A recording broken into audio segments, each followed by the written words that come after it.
갑작스러운 압살롬의 반란은 다윗과 이스라엘 전체에 큰 충격을 가져왔습니다. 특히 다윗은 압살롬의 반역을 전혀 예상하지 못했기에 어떠한 대비도 할 수 없었습니다. 반면 압살롬은 철저한 준비된 반역을 하였습니다.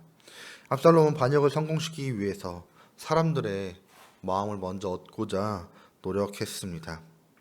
다윗이 압살롬의 반역을 깨달았을 때에는 이스라엘의 거의 모든 사람들이 압살롬에게로 돌아선 상황이었습니다. 다윗은 이러한 소식을 듣자 저항이보다는 도망을 선택하게 되었습니다. 다윗이 도망할 것을 선택하자 모든 신하들이 다윗을 따르기 시작합니다. 그들 역시 압살롬에게 붙잡혔다가는 목숨을 부지할 수 없기 때문입니다. 다윗은 후궁 10명을 왕국에 남겨두고 모든 가족과 신하를 데리고 궁궐을 떠나 도망갔습니다. 다윗 왕은 비겁한 왕이라는 오명을 감수하고 부끄러움을 뒤로 한 채 그의 성 예루살렘을 떠난 것입니다. 왕이 예루살렘을 떠나자 그를 따르는 백성들도 함께 따라 나섰습니다. 그리고 그들이 벤 메르하기라고 하는 가장 마지막 집 앞에서 신하들과 함께 머물렀을 때 놀라운 일이 일어났습니다. 이방 사람들이었던 가드 사람 600명이 다윗을 호위하고자 한 것입니다. 가장 가까운 사람이었던 또한 자신의 아들이었던 압살롬은 반란을 일으켰는데 그와 상관도 없는 이방인들이 다윗을 호위하기 위해 일어난 것입니다.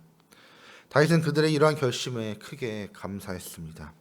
하지만 다윗은 그들을 이끌던 가드 사람 이때에게 너는 나에게 충성을 다할 이유가 없으니 돌아가라 라고 전합니다. 반란군이 예루살렘에 입성하면 그들에게 충성해도 그 누구도 이 가드 사람들을 비난할 수는 없었습니다. 다윗 또한 새로운 왕에게 충성해도 된다라고 허락을 하였습니다.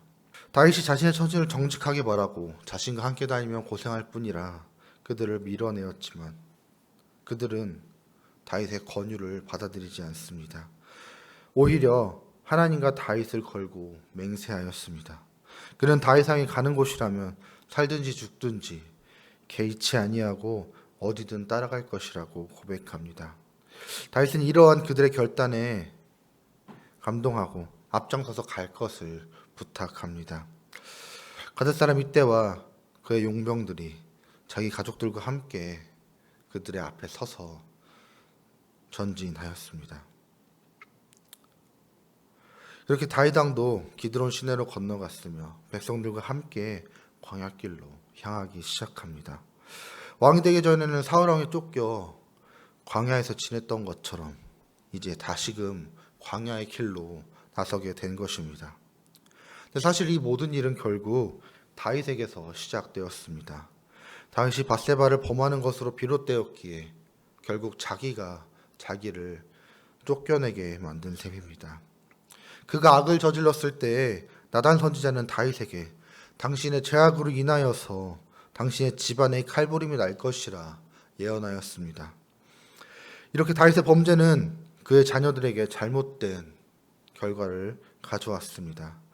암논은 자신의 이복 동생이었던 다말을 범하였으며 압살롬은 이러한 암논을 죽였습니다. 다윗은 이 과정에서 적절하게 대처하지 못했고 죄악을 자신의 집안에서 뿌리 뽑지 못했습니다. 그러다 결국 이 죄악의 뿌리는 커져서 압살롬이 반란을 일으켜 이러한 일이 일어난 것입니다. 죄의 대가가 얼마나 큰 결과를 가져왔는지는 말씀을 읽으며 묵상하며 알 수 있었습니다. 다윗은 자신의 욕망과 죄악의 길을 따라 밧세바를 범하였고 그 죄의 대가를 혹독히 치르고 말았습니다. 죄가 얼마나 우리의 삶과 또 우리가 맺고 있는 관계와 더 나아가서는 공동체에 큰 상처를 주는지 다윗의 모습을 보며 깨닫습니다. 그러나 또한 볼 수 있는 것은 다윗이 이러한 고난 속에서 있을 때 사람을 보내시고 또 그와 함께 하시며 그를 위로하시는 하나님의 숨겨진 손길이 있다는 것입니다. 하나님께서는 환난과 고통 속에 있는 우리를 그냥 지켜보지 않으시고 돌보시고 회복시키시는 분임을 말씀을 통하여 우리에게 알려주고 계십니다. 다윗이 그 누구도 자신의 아들도 반란하고 자신의 성에서 쫓겨나고 자신이 만든 왕국에서 외면당했을 때에도 하나님께서는 이방인 가드 사람을 보내어 그를 보호하셨습니다. 우리가 이런 말씀을 교훈 삼아 죄를 멀리하고 죄로 인해 우리의 삶이 흔들리지 않도록 노력하며 혹시라도 죄로 인해 우리의 삶이 흔들릴지라도 그 가운데서 우리에게 내밀어 주시는 주님의 손길이 있다는 것을 깨닫고 그 손길을 붙잡기 위하여 주님께 더 의지하고 주님의 은혜로 회복할 수 있어야 할 것입니다. 주님께서는 우리가 아무리 어려운 상황에 있더라도 우리가 죄를 저질러서 우리가 주님께 너무나 큰 상처와 우리의 관계들과 우리 공동체의 상처를 남겼을지라도 분명히 우리에게 최후의 손길을 내미십니다.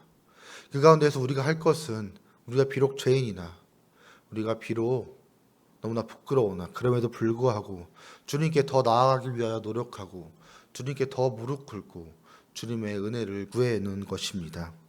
그렇게 우리가 오늘 이 다윗의 말씀을 교훈 삼아서 어떠한 상황일지라도 주님께서 내미시는 그 손길을 붙잡고 주님께서 주시는 치유의 은혜로 회복하며 주님과 함께 다시금 동행하는 삶을 살아가는 저희들이 되기를 소망합니다.